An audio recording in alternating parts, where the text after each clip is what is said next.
Assalamualaikum warahmatullahi wabarakatuh. Saya Romingo dari kelas C7. NIM F01423083 dari Program Studi Pendidikan Guru Sekolah Dasar Fakultas Keguruan dan Ilmu Pendidikan Universitas Muhammadiyah Gorontalo. Di sini saya akan menjelaskan materi statistik, yaitu pengujian hipotesis asosiatif. Apa sih hipotesis asosiatif itu? Yuk simak penjelasan dari saya. Yang pertama, definisi. Hipotesis asosiatif adalah dugaan sementara tentang hubungan antara dua atau lebih variabel.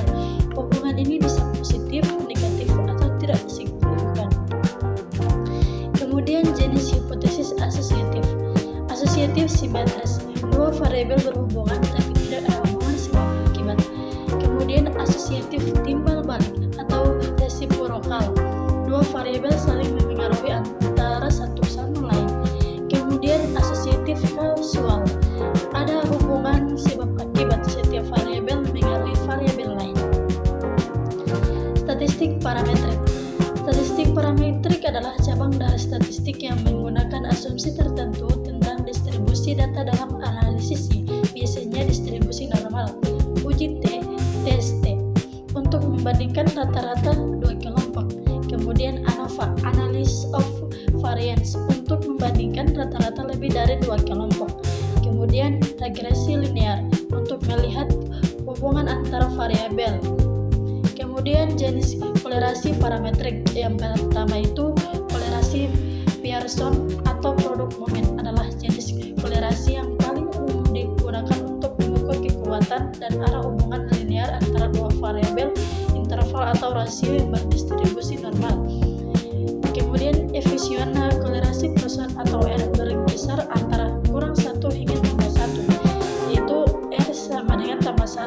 Hubungan positif sempurna artinya ketika satu variabel meningkat, variabel lainnya juga meningkat dengan proporsi yang sama. Kemudian R kurang 1, hubungan negatif sempurna artinya ketika satu variabel meningkat, variabel lainnya menurun dengan proporsi yang sama. R sama dengan 0 atau tidak ada hubungan linear antara kedua variabel. Contoh, hubungan antara tinggi badan dan berat badan. Kedua, korelasi ganda, mengukur hubungan antara satu sama variabel independen dengan satu lebih variabel independen secara simultan. Ini digunakan untuk mengidentifikasi bagaimana variabel-variabel independen bersama-sama memengaruhi variabel independen. Kolerasi ganda sering digunakan dalam analisis regresi ganda. Contohnya, pengaruh usia dan jam belajar terhadap nilai ujian. Yang ketiga, kolerasi parsial, digunakan untuk mengukur hubungan antara dua variabel dengan mengendalikan pengaruh dari satu atau lebih variabel lain. Artinya, kolerasi parsial mengukur hubungan antara dua variabel dengan mengeliminasi efek variabel lain yang mungkin memengaruhi hubungan tersebut.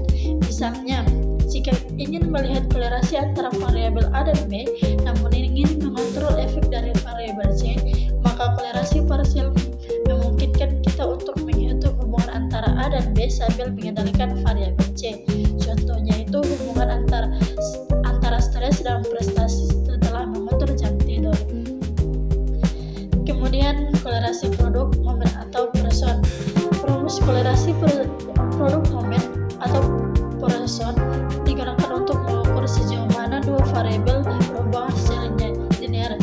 Berikut ada keterangan rumusnya, yaitu R koefisien kolerasi person, N jumlah pasangan data atau jumlah pengamatan, sigma X jumlah nilai variabel X, sigma Y jumlah nilai variabel Y, sigma XY jumlah hasil perkalian setiap pasangan data X dan Y, sigma X pangkat 2 jumlah kuadrat nilai variabel X, sigma Y pangkat 2 jumlah kuadrat nilai variabel Y. Kolerasi person ini menghasilkan nilai antara kurang 1 dan 1. R sama dengan 1 menunjukkan hubungan positif yang sempurna. R sama dengan kurang 1 menunjukkan hubungan negatif yang sempurna. Kemudian R sama dengan 0 menunjukkan tidak ada hubungan linear antara kedua variabel. Kolerasi ganda. Kolerasi ganda digunakan untuk mengetahui kekuatan hubungan antara satu variabel dependen Y dengan dua atau lebih variabel dependen, dalam hal ini X1 dan X2. Untuk dua nilai variabel dependen, rumus koefisien kolerasi ganda R adalah keterangan RY X1 X2 koefisien kolerasi ganda antara Y dan X1 dan X2. RY X1 kolerasi antara Y dan X1 person, kemudian RY X2 kolerasi antara Y dan X2 person, kemudian RX1 X2 kolerasi antara X1 dan X2 person. Kemudian kolerasi parsial digunakan untuk mengukur hubungan antara dua variabel dengan mengontrol pengaruh variabel ketiga atau lebih, misalnya hubungan antara Y dan X1 dengan mengendalikan X2. Rumus kolerasi parsial antara Y dan X1 dikendalikan X2. Keterangannya yaitu RY X1 X2 koefisien kolerasi parsial antara Y dan X1 dengan X2 dikontrol. Kemudian RY X1 kolerasi person antara Y dan X1. Kemudian RY X2 kolerasi person antara Y dan X2. Kemudian RX1 X2 kolerasi person antara X1 dan X2. Itulah penjelasan materi dari saya. Lebih kurangnya saya mohon maaf. Semoga bermanfaat. Wassalamualaikum warahmatullahi wabarakatuh.